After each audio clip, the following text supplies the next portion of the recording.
Saat ini kami ingin mengenang kasih setia Tuhan yang besar 2000 tahun yang lalu. Kami akan baca firman-Mu Tuhan. Mari kami mengurapi setiap kami, mengurapi hamba-Mu yang akan menyampaikan firman-Mu, supaya hamba-Mu menjadi berkat bagi kami semua. Di dalam nama Tuhan Yesus. Haleluya. Amin. Salam. Bapak Ibu, hari ini kita akan belajar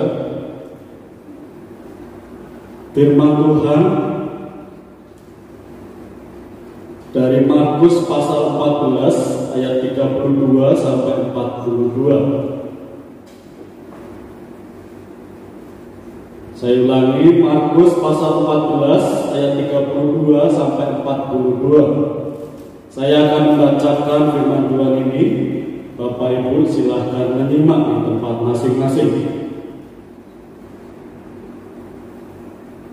Di Taman Getsemani. Lalu sampailah Yesus dan murid-muridnya ke suatu tempat yang bernama Getsemani. Kata Yesus kepada murid-muridnya, "Duduklah di sini sementara aku berdoa." Dan ia membawa Petrus, Yakobus, dan Yohanes sertanya. Ia sangat takut dan gemetar. Lalu katanya kepada mereka, "Hatiku sangat sedih, seperti mau mati rasanya. Tinggallah di sini dan berjaga-jagalah." Ia maju sedikit, merebahkan diri ke tanah dan berdoa supaya sekiranya mungkin saat itu lalu daripadanya. Katanya, "Ya Aba, ya Bapa, tidak ada yang mustahil bagimu. Ambillah cawan ini daripadaku, tetapi janganlah apa yang aku kehendaki, melainkan apa yang Engkau kehendaki." Setelah itu ia datang kembali dan mendapati ketiganya sedang tidur. Dan ia berkata kepada Petrus, "Simon, sedang tidurkah engkau? Tidakkah engkau sanggup berjaga-jaga 1 jam? Berjaga-jagalah dan berdoalah, supaya kamu jangan jatuh ke dalam percobaan. Roh memang penurut, tetapi daging lemah." Lalu ia pergi lagi dan mengucapkan doa yang itu juga. Dan ketika ia kembali pulang, ia mendapati mereka sedang tidur, sebab mereka sudah berat dan mereka tidak tahu jawab apa yang harus mereka berikan kepadanya. Kemudian ia kembali untuk ketiga kalinya dan berkata kepada mereka, "Tidurlah sekarang dan istirahatlah. Cukuplah, saatnya sudah tiba. Lihat, Anak Manusia diserahkan ke tangan orang-orang berdosa. Bangunlah, marilah kita pergi. Dia yang menyerahkan aku sudah dekat." Amin. Sampai di sini pembacaan firman Tuhan saat ini. Bapak Ibu, tema kita saat ini adalah Getsemani. Kalau di Injil Lukas itu ditulis Bukit Zaitun. Nah, apa bedanya Getsemani dengan Bukit Zaitun? Tidak ada bedanya, karena Taman Getsemani itu ada di Bukit Zaitun. Bukit Zaitun itu adalah tempat pengirikan buah zaitun. Nah, di bukit itu ada satu taman. Nah, yang namanya ini Taman Getsemani. Jadi ini tidak ada bedanya. Kalau Matius dan Markus menulis itu Getsemani, tapi kalau di Injil Lukas menulisnya Bukit Zaitun. Jadi tidak ada bedanya, Bapak Ibu. Tidak usah bingung ketika membaca ketika cerita ini ya, di Markus, di Matius, dan di Lukas. Kemudian kita akan belajar, Bapak Ibu, bahwa satu hal penting ya dalam cerita Alkitab, minimal ada 2 yang saya ketahui. dua taman yang mengubahkan dunia. Yang pertama adalah Taman Eden, di mana Adam dan Hawa di Taman Eden itu mengubah dunia dengan apa? Dengan mereka jatuh dalam dosa. Satu peristiwa itu di Kejadian pasal 3 kemudian mengubah dunia ini jatuh dalam dosa. Tidak terkecuali dari Adam Hawa keturunannya sampai kita hari ini, dan mungkin cucu cicit kita nanti semua akan jatuh dalam dosa. Satu Taman Eden mengubah dunia. Sore ini kita belajar tentang satu taman lagi, yaitu satu taman, yaitu Getsemani. Yang mana taman ini juga akan mengubahkan dunia. Ya, jadi di taman ini juga pergumulan Yesus yang akan mengubah dunia. Jadi ini hal penting sekali, di mana hari-hari ini atau minggu ini kita adalah dalam kalender gerejawi itu memperingati satu masa, yaitu masa Minggu Sengsara. Dan ini minggu yang terakhir dari Minggu Sengsara dalam pelayanan Yesus. Karena nanti di hari Jumat kita akan merayakan Jumat Agung, dan kemudian 3 hari berikutnya kita merayakan Paskah atau kebangkitan Tuhan Yesus. Nah, kita belajar bagaimana pergumulan Yesus di Getsemani ini. Bapak Ibu kalau memperhatikan, ya kalau kita orang percaya mungkin tidak terlalu bingung ya, bahwa memang itu yang kita percayai. Tapi kalau kita nyoba bertanya-tanya dari cerita yang ada, kita jadi bisa saja ragu kira-kira. Ragunya kenapa? Yang pertama mungkin keraguan kita adalah mengapa Yesus harus berdoa lagi? Kalau memang dia tahu bahwa dia datang ke dunia, itu memang dia akan mati di kayu salib. Mungkin pertanyaan itu ya muncul dalam pikiran kita. Mengapa Yesus harus berdoa lagi? Dan ingat Bapak Ibu bahwa bedanya doa Yesus ini ya, itu bukan doa yang tawar-menawar. Artinya nanti kita akan lihat seperti ucapan Yesus, doa Yesus, jika boleh cawan ini berlalu, berlalulah, tapi bukan kehendakku, tapi kehendakmu. Tapi ini doa bukan doa tawar-menawar ya. Bayangkan bahwa doa yang kita pahami sebagai orang Kristen itu doa komunikasi dengan Tuhan. Kalau Yesus sebagai anak Allah, dia sedang berkomunikasi dengan Bapaknya, bukan tawar-menawar. Jadi ini perlu Yesus berdoa. Jadi jangan lagi bertanya, mengapa kalau memang Yesus tahu jalan hidupnya, dia akan mati, kok masih harus berdoa lagi?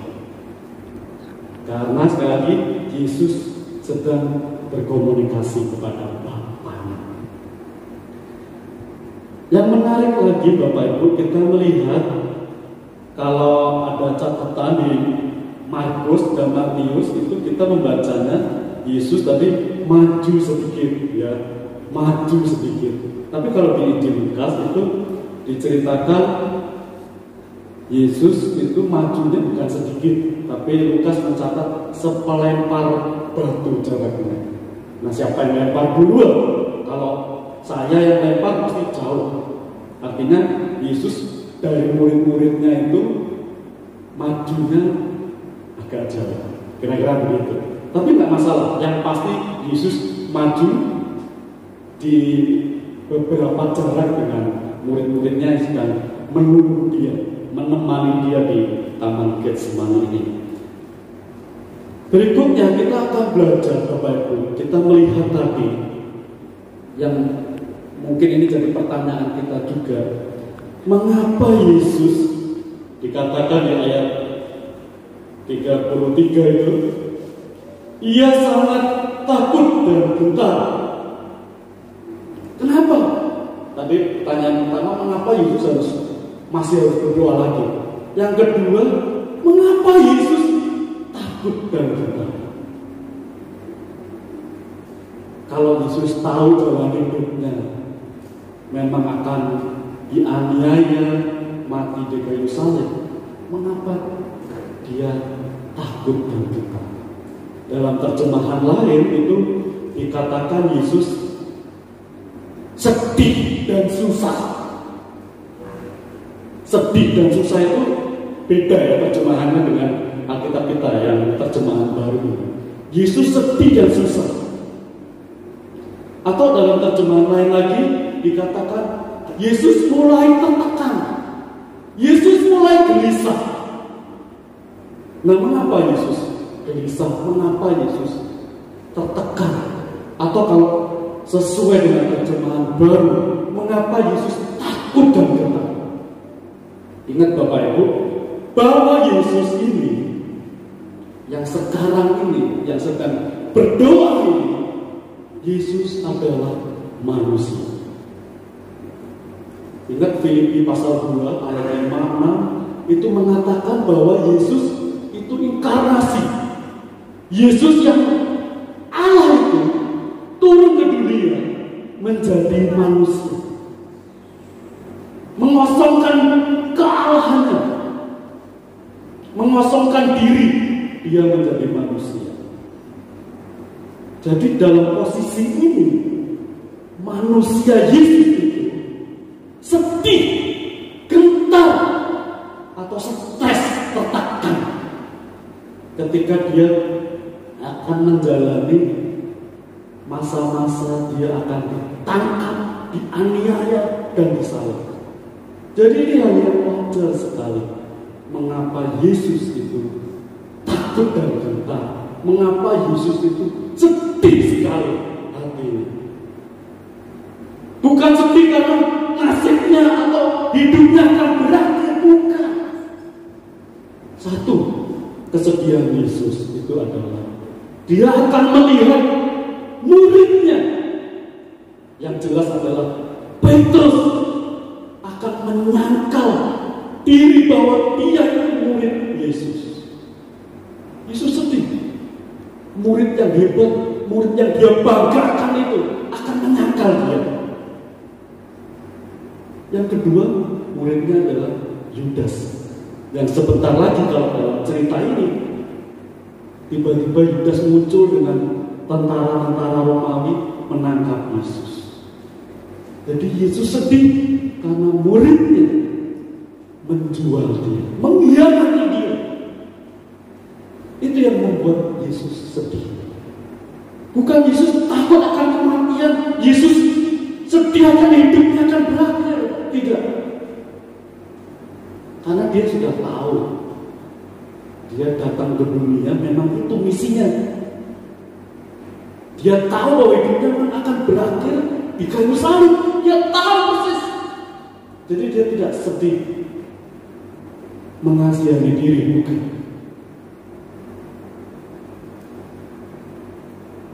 Memang Yesus sangat sedih dan menderita di Taman Getsemani ini. Di Injil Lukas diceritakan bahwa keringatnya, peluhnya itu seperti titik-titik darah.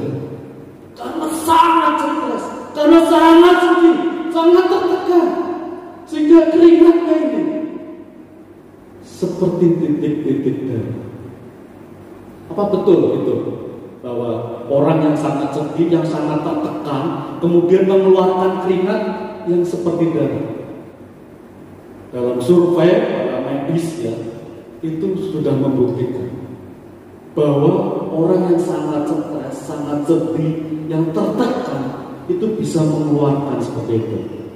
Nanti Bapak Ibu coba cari itu, bahwa itu sudah dibuktikan oleh medis modern sekarang ini, dibuktikan bahwa orang bisa mengeluarkan titik-titik darah karena sedihnya dia itu. Jadi ini hal yang sangat-sangat wajar Yesus mengalami itu. Dia sebagai manusia. Yesus tidak takut akan kematian. Karena memang dia sendiri akhirnya, kalau kita baca di ayat terakhir itu, di ayat 42, dia mengajak murid-muridnya, bangunlah, marilah kita pergi. Dia yang menyerahkan aku sudah dekat. Bapak Ibu, kalau Yesus itu tidak menyerahkan diri, tidak mungkin orang-orang bisa menangkap dia. Orang-orang tidak bisa membunuh Yesus kalau Yesus memang tidak menyerahkan diri. Karena memang tuh Yesus itu selain manusia, tapi dia juga Tuhan 100%. Jadi Yesus tidak takut akan kematian karena memang dia sendiri tahu dia akan mati. Dan dia yang menyerahkan dirinya untuk mati. Bukan karena gagahnya Yudas dengan tipu muslihat, bukan karena gagah beraninya pasukan Romawi sehingga mereka bisa menangkap Yesus, bukan. Tapi karena memang Yesus dengan rela dia menyerahkan diri. Jadi di Taman Getsemani ini, dengan pergumulan Yesus, kita menemukan bahwa Yesus bukan tidak mau menerima cawan itu, bukan tidak mau. Yesus memang akan meminum cawan itu sampai habis. Dan buktinya adalah berikutnya, nanti cerita berikutnya Yesus ditangkap, disalibkan, darahnya tercurah. Itu Yesus meminum cawan itu sampai habis. Arti cawan itu apa? Cawan itu adalah murka Allah. Cawan itu adalah dosa kita, Bapak Ibu. Di Perjanjian Lama, kalau Bapak Ibu memperhatikan, cawan itu diumpamakan hukuman Tuhan kepada Israel. Atau kalau di Wahyu pasal 14 ayat 10 itu dikatakan cawan itu murka Allah. Jadi Yesus mau menerima murka Allah itu. Yesus bukan menghindari cawan, bukan. Tapi Yesus mau meminum cawan itu sampai habis. Yesus mau mati supaya murka Allah itu tidak tertimpa kepada kita, yang seharusnya kita karena dosa kita, karena kekurangan ajaran kita kepada Tuhan. Yesus mau menanggung dosa itu. Yesus mau menerima murka Allah itu.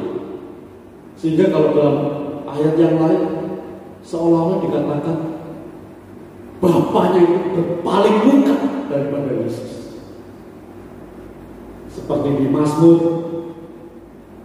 atau nanti pas Yesus disalib itu, Bapak Ibu perhatikan, Yesus berkata, Eli Eli, lama sabaqtani, Allahku Allahku, mengapa engkau meninggalkan aku? Karena murka Allah, Dia mau menerima itu, membela kita, menanggung dosa kita. Sampai tadi sekali lagi, pelungnya itu seperti titik-titik dari pergumulan yang sangat berat, karena Dia mengasihi kita. Jadi Bapak Ibu, saat ini coba kita renungkan saat-saat Minggu Paskah ini. Saya tidak ingin kita begitu menyia-nyiakan pengorbanan Yesus, kematian Yesus di kayu salib. Kita tidak mau menyia-nyiakan itu. Yesus yang mau menerima cawan murka Allah itu karena kita jangan lagi menyia-nyiakan itu. Jangan bermain-main lagi dengan dosa. Jangan bermain-main lagi dengan perzinahan. Kalau kita sudah bertahun-tahun mengikut Yesus, hari ini, dalam minggu ini kita merenungkan, memperingati Paskah. Kalau kita masih seperti itu, kita adalah orang-orang yang kurang ajar, orang-orang yang gak mau berterima kasih kepada Tuhan. Yesus dengan berat sekali pergumulan yang berat, mau menanggung murka bagi kita. Jadi mari kita coba belajar, coba menargetkan sesuatu perubahan hidup kita. Memang perubahan itu tidak bimsalabim. Hari ini saya berjanji saya tidak akan berzinah lagi, besok selesai. Enggak. Tapi kita coba, pasca tahun depan saya tidak sama lagi. Saya bukan orang yang pecinta lagi, orang yang suka bohong lagi. Tahun depan ditargetkan. Atau kalau tidak mau jauh-jauh, 2 bulan lagi, 6 bulan lagi, saya mau berubah. Itu orang yang mau menghargai pengorbanan Yesus. Kalau tidak, sekali lagi, kita orang-orang yang tidak berterima kasih. Jadi kalau kita sudah bertepus oleh pengorbanan Yesus, Yesus yang mau menanggung murka Bapa karena membela kita, mari kita bersyukur, mari kita berkomitmen supaya hidup yang baru ini, hidup yang ditebus ini menjadi orang-orang yang menjadi kesaksian bagi orang lain. Jangan lagi menyalibkan Yesus. Jangan lagi membuat hati Yesus gelisah, bergumul lagi karena kita orang yang ditebus tapi tidak berterima kasih. Jadi kita belajar saat ini dalam minggu-minggu Paskah ini, kita bersyukur kepada Tuhan dan kita berkomitmen hidup kita akan berubah. Dan kita mau memberi hidup kita untuk menolong orang lain bertumbuh di dalam Tuhan. Terima kasih kiranya firman Tuhan saat ini menjadi berkat bagi kita semua. Haleluya.